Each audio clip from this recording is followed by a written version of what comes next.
అందరికీ నా వందనాలు. మోజేష్ విషయం మీ అందరికీ తెలుసు. మోజేష్ ఎలా దేవుడు మోజేష్ని ఎలా మాకు ఇచ్చాడో అనేది సాక్ష్యం మీతో చెప్పుకోవాలని నేను అనుకుంటున్నాను. మోజేష్ అయితే 2021లో నవంబర్ 1న పుట్టాడు. పుట్టినప్పటి నుంచి కూడా మోజేష్ చాలా బాగున్నాడు. 6 నెలల వరకు కూడా చాలా బాగున్నాడు. కానీ 7వ నెలలో సడన్గా 7వ నెల వచ్చేసరికి వాడికి మోషన్స్ అయ్యాయి అనమాట. మోషన్స్ అయ్యేసరికి వాడు బాగా డిహైడ్రేట్ అయిపోయి మెయిన్ 24 days వాడు వెంటిలేటర్ మీద ఉన్నాడు. వెంటిలేటర్ మీద ఉన్నప్పటికీ కూడా 24 రోజులకు కూడా వాడు అసలు బ్రతకడు అని చెప్పి ఈ లాస్ట్ మేము మే 3వ తారీఖున వాడిని తీసుకెళ్ళాం. మే లాస్ట్లో కూడా వాడికి అసలు వెంటిలేటర్ మీద ఎన్ని రోజుల నుంచి నా జీవితాంతం వెంటిలేటర్ మీదే ఉండాలి, అబ్బాయి తప్ప వేరొక లేదు ఆప్షన్ అని చెప్పి వాళ్ళు ఏమో సర్జరీ చేశారు. ఆ గొంతు దగ్గర ట్యూబ్ ఉన్న విషయం మీ అందరికీ తెలుసు. అయితే ఆ ట్యూబ్ పెట్టిన తర్వాత కూడా వాడు ట్యూబ్ శనివారం పెట్టారనమాట. పెట్టిన తర్వాత ఆదివారం నైట్కి వాడికి ఫిట్స్ వచ్చి మొత్తం బ్రెయిన్లో బ్లడ్ అంతా క్లాట్ అయిపోయింది. క్లాట్ అయిపోతే అసలు ఏం చేయాలి? డాక్టర్స్ అయితే మార్నింగ్ సోమవారం ఉదయం చూపించారనమాట. సోమవారం ఉదయం ఏమో MRI CT మొత్తం అన్నీ తీస్తే సోమవారం మధ్యాహ్నానికి మొత్తం ఏమని చెప్పారంటే ఈ బిడ్డ బ్రతకడు, బ్రతికినా కూడా అబ్బాయి కాళ్ళు చేతులు ఏం చేయాలో ఏంటి అని చెప్పి డాక్టర్స్ అందరూ డిసైడ్ చేస్తే అసలు మాకు ఏం చేయాలో అనేది మాకు అసలు ఏం తెలియలేదు. ఆ తెలియని సమయంలో మేమైతే నేను మా మామయ్య మా అమ్మ మాత్రమే హాస్పిటల్లో ఉన్నాం.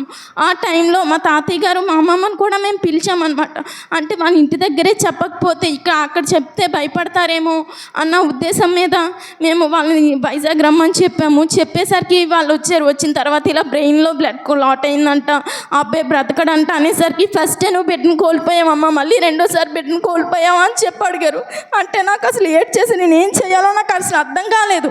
అసలు అర్థం కాని సమయంలో కూడా నాకు ఏం చేయాలో అర్థం కాని సమయంలో నేనైతే కిందకి ఎమర్జెన్సీ రూమ్కి వెళ్ళిపోయి ఏడ్చుకుంటా ఉన్నాను. అసలు నేను మా అమ్మకి కానీ మా మామయ్యకి కూడా నేను చెప్పలేదు అసలు ఎందుకు ఏడుస్తున్నావు అనేసరికి ఒక 2 సిస్టర్లు వచ్చి నా చేయి పట్టుకొని నీకేం కాదు, నువ్వు ప్రశాంతంగా ఉండు అని చెప్పి ప్రేయర్ చేశాను. ఒకళ్ళు ఎడం చేయ ఒకళ్ళు కుడి చేయ 2 చేతులు పట్టుకొని ప్రేయర్ చేసేసరికి ఈ నెల రోజులు పడ్డ కష్టం అంతా నాకు అసలు ఒక 5 నిమిషాలు కూడా వాళ్ళు ప్రేయర్ చేయలేదేమో, కానీ ఒక 5 నిమిషాలు ప్రేయర్ చేశారంతే. వాళ్ళు 5 నిమిషాలు ప్రేయర్ చేసేసరికి అయితే నాకు నా బాధ అంతా, గుండెల్లో ఉన్న బాధ అంతా తొలగిపోయింది. అసలు నా బిడ్డ నాకు బ్రతుకుతాడు, నా యేసే నన్ను బ్రతికిస్తాడు అని అసలు వాళ్ళు నన్ను నమ్ముకో అమ్మ నీకు ఏమీ ఉండదని కూడా అసలు చెప్పలేదు. అసలు వాళ్ళు అసలు చెయ్యి పట్టుకొని ఒక్క 5 నిమిషాలు ప్రేయర్ చేశారంతే. ప్రేయర్ చేసేసరికి నేను వెంటనే మా అమ్మలో ఉన్న రూమ్ దగ్గరికి వెళ్ళి అమ్మ బాబు నేను యేసయ్యని నమ్ముకుంటానమ్మా, మీరు ఏమైనా పర్లేదమ్మా, నేను మాత్రం యేసయ్యని నమ్ముకుంటానమ్మా అంటే మా అమ్మ ఒక్కటే అంది, మనం ఎవ్వరం ఏ మాట మీద ఉండదు, మనం అందరం ఒకే మాట అంటే నేను అన్నానమ్మ తాతయ్య గారు ఒప్పుకోరేమో అమ్మ అని చెప్పాను. అంటే తాతయ్య గారు ఎందుకు ఒప్పుకోరమ్మో ఒక్కసారి అడుగుదామో వచ్చాక ఇలా పరిస్థితి ఉంది కదా అంటే ఇలా అండి నేను ఇలా దేవుణ్ణి నమ్ముకుందాం అనుకున్నాను. ఎందువల్ల అమ్మ అని అడిగారు. మా తాతయ్య ఎందువల్ల అంటే ఇలాగ వీడి పరిస్థితి ఇలా ఉంది, నేను అసలు ఫస్ట్ ఒక బిడ్డను కోల్పోయాను, మళ్ళీ రెండో బిడ్డను కూడా కోల్పోతానండి, నాకు నా యేసయ్య నా బిడ్డను బ్రతికిస్తాడు అని నాకు నమ్మకం వచ్చిందండి. నాకు ఆ నమ్మకం వచ్చిందండి. కానీ నా బిడ్డ కూడా నా బాధ పోయిందంటే నా బిడ్డను కూడా బ్రతికిస్తాడండి యేసయ్య అని నేను చెప్పినప్పుడు సరే అమ్మ అయితే అని చెప్పి ఆ రోజు మంగళవారం జూన్ 7వ తారీఖున మేము దేవుణ్ణి పరిచయం, నాకు దేవుడు మా కుటుంబంలోకి ఆయన మందిరంలోకి మమ్మల్ని చేర్చుకున్నాడు ఆయన. అప్పుడు 7వ తారీఖు నైటు ఆయనకేంటి ఇంకా పల్స్ రేట్ అయితే అస్సలు ఏమీ లేదు, ఇంకా బిడ్డ చనిపోతాడు. ఆ డాక్టర్స్ కూడా ప్రతి రిపోర్ట్ మీద కూడా డాక్టర్స్ ఏమని చెప్పారంటే ఈ బిడ్డ బ్రతకుడు, హార్ట్ రేట్ మొత్తం అన్ని లెవెల్స్ అన్నీ చచ్చిపోయాయి, ఈ బిడ్డ బ్రెయిన్లో బ్లడ్ కూడా క్లాట్ అయింది, ఈ బిడ్డ బ్రెయిన్లో బ్లడ్ క్లాట్ అయింది. పెద్దోళ్ళు అయితే స్పాట్ డెడ్ చనిపోతారు, కానీ చిన్నపిల్లడు కాబట్టి బ్రెయిన్లో బ్లడ్ క్లాట్ అయినా చాలా ఇబ్బందిగా ఉన్నాడమ్మ. ఫిట్స్ అయితే నాన్ స్టాప్గా అసలు ఆగేది కాదు, అసలు అలా వచ్చిందనమాట. ఫిట్స్ వచ్చినప్పుడు కూడా నేను ఇంకా అబ్బాయిని ఎప్పుడైతే నేను దేవుడు ఇలా నాతో పాటు చర్చకొస్తారా లేదా మీరు పూజలు చేస్తారా అని అడిగాను. ఒకటే నేను పూజలు చేయము, దేవుడు ఉండే సరే నీ నమ్మకమే మా నమ్మకం అని చెప్పి వాళ్ళు నాతో పాటు కూడా చర్చికి వచ్చారు. చర్చికి వచ్చాక ఒక ఫాస్టమ్ గారు ప్రేయర్ చేశారు. చేసి వచ్చినా కూడా మేము ఆ బిడ్డ చనిపోతాడు అని చెప్పి సైన్ చేసేసి అన్నీ చేసేసాను. నేనైతే సైన్ చేస్తే ఆ రూమ్లోకి వెళ్తే ఆ ఎల్లో కలర్ క్లాత్లు ఆ డాక్టర్స్ కూడా చెప్పారనమాట నాకు అమ్మ బిడ్డ చనిపోతాడు, బట్ మేము ఇప్పుడు వెంటిలేటర్ మీద ఉన్నాడు, ఆక్సిజన్ ఉంది కాబట్టి ఆ బిడ్డ బ్రతికాడు, నీకు వద్దు అనుకుంటే ఆ బిడ్డను నేను ఇచ్చేస్తానమ్మా అన్నారు. సార్ ఒక్క 2 రోజులు సార్ నేను అమౌంట్ పే చేస్తానండి, కానీ ఆ బిడ్డను మాత్రం మీరు